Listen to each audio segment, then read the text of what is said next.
जय सिया राम। जय श्री सद्गुरु नारायण भगवान की, अपने अपने माता पिता की जय। आज का जो मोटिवेशनल है बात, वो बहुत काम की बात है। काम की बात इसलिए है कि बिना उद्देश्य के आप अपने जीवन में कोई सफलता नहीं पा सकते। जितने भी सुख दुख हैं सब उद्देश्य पर आधारित है। अब रही बात यह कि उद्देश्य सही होने चाहिए, सार्थक होने चाहिए। उद्देश्य भी कई प्रकार के होते हैं। आज के अधिकतर जनरेशन के उद्देश्य गलत है। कुछ प्रेमी बनना चाहते हैं, कुछ क्रिकेटर बनना चाहते हैं, कुछ तो इस तरह में जी रहे हैं कि जिस दिन जमानत में बाहर आऊंगा फलाने वो बंदूक में धक्का लहराऊंगा। तो कुछ तो इस उद्देश्य में जी रहे हैं। तो अब बताइए, इस तरह का उद्देश्य हो आपका, है ना, और तो कुछ को एक्टर बनना है, कुछ को कुछ बनना है, मतलब अब उसी में सब। अब ये भी स्थायी, मतलब कहने का भाव ये है कि इस तरह के उद्देश्य आप जब बनाओगे, और अगर जो मैं बताने वाला हूं उसका ज्ञान नहीं है तो आपका उद्देश्य पूरा होगा नहीं, और पूरा होगा भी तो आपको नुकसान ही होगा 100%। अब कैसे आगे? तो जीवन में देखिए, प्रकृति सब चीज बना के भेजी है यहाँ। अर्थ, धर्म, काम, मोक्ष, ये चार तो प्रमुख प्रकृति प्रदत्त उद्देश्य है। इसको प्रकृति ने खुद ही दिया है। अब रही बात, इनका भी अगर आपको अच्छे से ज्ञान नहीं है, सार्थक ज्ञान नहीं है, तो ये भी आपके लिए नुकसानदायक होंगे। कैसे? समझते जाइएगा। पहला है धर्म।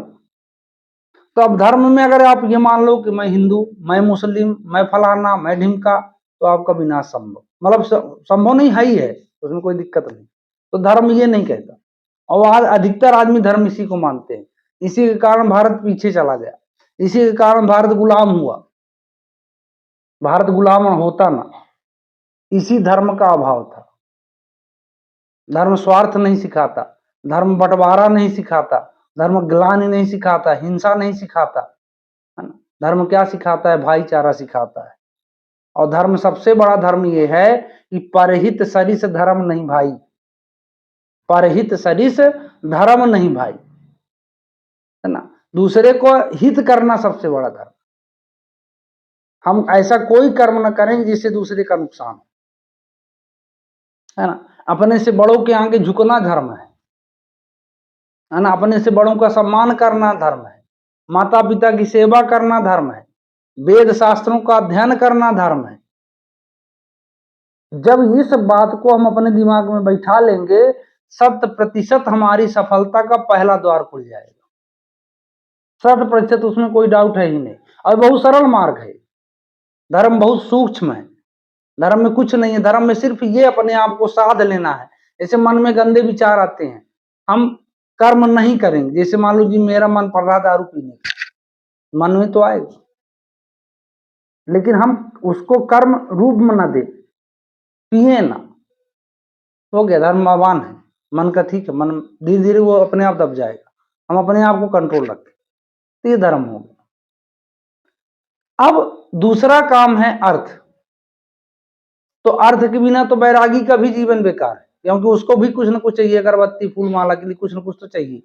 गृहस्थ तो छोड़ दीजिए, गृहस्थ का पग पग अर्थमय है, पर इतना भी महत्वपूर्ण नहीं है कि वो सर्वस्व है। क्योंकि अगर इतना महत्वपूर्ण होता तो जितने मतलब विश्व के टॉप 10 रीचर्स हैं, अमीर हैं, उनके यहाँ ना गम होता, ना मौतें होती, ना कोई दुख होता। वो सब सुखी होते परमानेंटली। ये हमारा भाव है कि सब कुछ सर्वस्व हम पैसा को मान चुके हैं। ये कलयुग है। कलयुग में हम सब कुछ सर्वस्व पैसा को मान चुके हैं। इसलिए हम और अनैतिक, चाहे गलत रास्ता हो चाहे सही रास्ता हो, बस पैसा कमाना है। पर इसका प्रभाव क्या है ये नहीं जानते। तो धर्म कैसे, अर्थ कैसे कमाना है, पहले मेरी बात को समझना।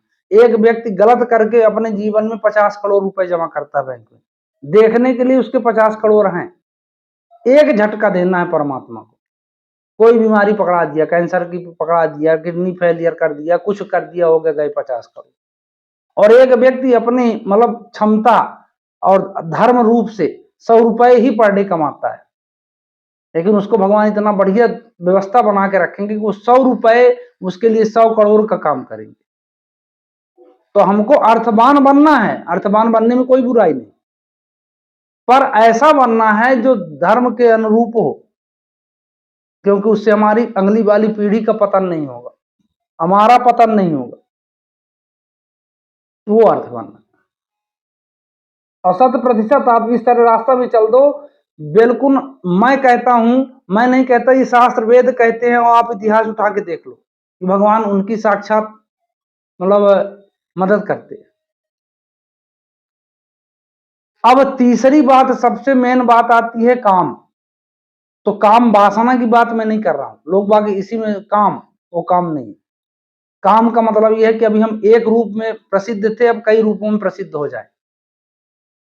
और उसके लिए कैसे, देखिए, जैसे मान लीजिए सचिन तेंदुलकर, वो अगर मैदान में सेंचुरी मारते हैं, अब मेरी बात को समझना गौर से, तो सेंचुरी उन्होंने बनाया किसके लिए, ये बात सत्य है कि उनके रिकॉर्ड में भी जुड़ेगा वो सौरभ, ऐसा नहीं कि वो रिकॉर्ड से बाहर उनके जाएगा, लेकिन वो सेंचुरी भारत के खाते में भी, मतलब भारत का खाता मतलब हम सबका खाता, इसके लिए ताली बजाते हैं लोग कि हम जो नहीं कर पाए ये बंदा कर रहा। किसी महात्मा के हम पैर इसलिए पढ़ते हैं कि ये नहीं कि वो गेरुआ वस्त्र पहने इसके लिए पढ़ते हैं, आप सोच के देखना, हम इसलिए पढ़ते हैं कि हम जिस चक्कर में फंसे हैं उस चक्कर से निकल के ये सर्वोपरि है, जो हम करना चाहते हैं ये कर रहा है, ये काम है। मतलब कि ऐसा काम करना कि जिसमें सामूहिक लाभ हो, भाव रखना। सचिन जी ने शतक बनाया, ये व्यक्तिगत उनके रिकॉर्ड में जुड़ा, इनाम व्यक्तिगत उनको मिला, लेकिन हर्ष हमको इसलिए हुआ वो देश को समर्पित। हमारे परम आदरणीय डॉक्टर एपीजे अब्दुल कलाम, इनकी जीवनी में एक बार ऐसा आया था कि ये एनडीए की भर्ती में असफल होने के बाद आत्महत्या का विचार बना लिए। तो एक महात्मा जी मिले, बोले कि कहाँ जा रहे हो, बोले कि मेरे पास कुछ है नहीं, मैं किसी प्रकार एक बार का किराया लेके आया था, दोबारा मेरे जाने के लिए किराया नहीं।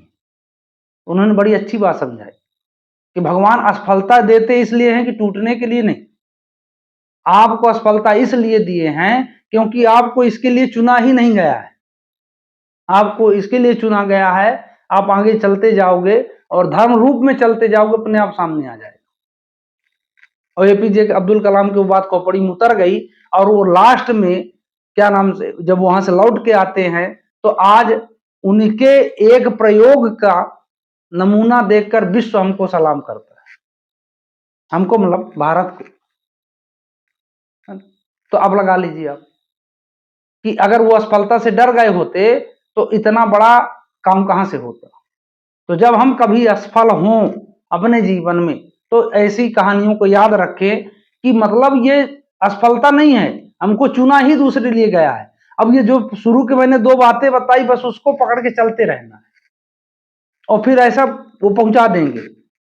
और सफलता की कोई उम्र नहीं होती, आप ये जान लो। सफलता में आप देखोगे कि बहुत तो ऐसे सफल व्यक्ति होंगे जो 50 साल में सफल हुए, तो क्योंकि उन्होंने रास्ता 50 साल में ही सही चुना है। इसलिए आप घबराना नहीं, बस चलते रहना, और 100% ये मान लेना कि जहां असफल हो बिल्कुल चौगुने भाव में उठना, दुगने नहीं चौगुने भाव से, कि मुझे दूसरे के लिए चुना गया है।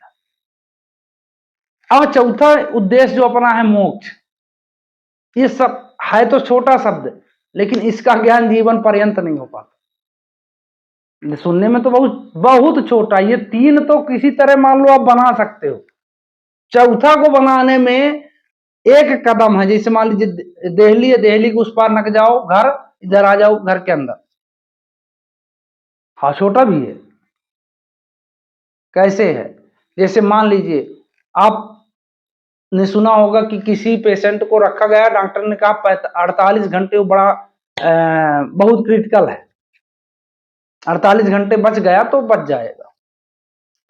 डॉक्टर ने ऐसा क्यों नहीं कहा कि नहीं 48 घंटे बाद बचना ही बचना है इसको, क्योंकि उसकी सामर्थ्य से वो 48 घंटे ज्यादा है। वो 48 घंटे उसके कवर में नहीं है, उसको कवर नहीं कर सकता। उसको कवर करने के लिए किसी दूसरे के पास उसने भेजा है। अब वो कवर करने वाला उसको कवर कर ले तो ठीक है, नहीं कवर कर पाता तो चला गया। मतलब उस डॉक्टर से ऊपर कोई ताकत है, बस इसका ज्ञान कर लेना है। तो डॉक्टर हम सभी हैं, है ना। हम सबके जीवन में हमारे ऊपर कोई ना कोई है, हम मानते नहीं। हम ये सोचते हैं कि हमको कोई कुछ देख ही नहीं रहा। एक गुरु के 2 शिष्य थे। गुरु ने उनको कहा कि मैं आपको शिष्य तब स्वीकार करूंगा, एक छोटा सा प्रयोग है, ये पक्षी पकड़ो, पुतला दिया और बोले कि जहां कहीं कोई न दिखाई दे वहीं गला इसका तोड़ देना। तो एक गया तो चुपचाप लुक फिर के कहीं आम उम के पीछे टोट टार के लेके चला आया। और एक जब गया तो गुरु जी ने बताया था कि ईश्वर सर्वव्यापी है, तो जहां भी जाता उसको ध्यान आता कि अरे यार परमात्मा देख रहा, हर जगह है, कहीं आकाश है, कहीं धरती है, कहीं हर कण में है। अंत में आया, बोला नहीं महाराज मैं कुछ नहीं कर सकता। बोले क्यों? बोले ईश्वर सर्वव्यापी है। तो ये ज्ञान है, देखिए बड़ा छोटा ज्ञान है ना, दोनों को मतलब, है ना, पर दिमाग में बैठना बड़ा मुश्किल है। और जिसके बैठ गया वही वो मोक्ष का अधिकारी है, कि हमारे ऊपर कोई है यही मान लेना मोक्ष है। अब मानते नहीं, सरगा सब टेंशन लेके बैठे। डॉक्टर बर्नी सीगल, आप नेट में सर्च कर लेना, अंकोलॉजिस्ट है, कैंसर स्पेशलिस्ट है। ये कभी नहीं मानने वाले थे कि हमारे ऊपर भी कोई है, सत्ता है। लेकिन इनके यहाँ से जब 4th स्टेज कैंसर पेशेंट, जिनको इन्होंने ये डेथ मान चुके थे कि डेथ होना ही होना है, और एक महिला के प्रे के मात्र प्रे से ठीक ठाक होके चले गए भगवान, तब से मानने लगे कि नहीं ईश्वर है। तो बस इसका ज्ञान आप हमेशा रखो कि हमारे ऊपर कोई ना कोई है, और वो दुगनी ताकत आपको प्रदान करेगा। अगर आप ये 4 उद्देश्य जिस तरह मैंने बताया इस सोच में आप जीते हो, तो 100% मैं कहता हूं आप 60 वर्ष के हों और कुछ नहीं कर पाए, तो अगला 10 साल आपके लिए इतना फेमस करने वाला होगा कि आप वास्तविक में कहोगे कि हाँ हम आज कुछ करके जा रहे हैं। तो इतना आप समझिए। और ये सब कब संभव है, इसके लिए एक बल पावर चाहिए, और वो पावर है सीताराम।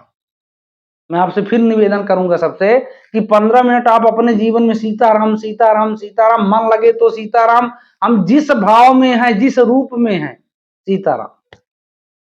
उसमें आप ये मत देखो कि दुनिया क्या कहेगी। मान लीजिए आप पहले चोरे थे, आपको दुनिया जानती कि चोर है, लेकिन हमको दुनिया को जब चोरी करते थे तब भी हंसते थे, छोड़ देंगे तब भी हंसेंगे, तो हमसे उनसे क्या लेना देना। हम सुधरना चाहते हैं, 15 मिनट सीताराम कहेंगे अपने लिए आपको, फिर देखो। तो इसी आशा के साथ कि मेरी बात आपको सबको पसंद आई होगी, तो आप सब सीताराम सीताराम 15 मिनट कहते हुए चारों उद्देश्य को अपने जीवन में ढालेंगे और यश कीर्ति वैभव प्राप्त करेंगे। जय सिया राम।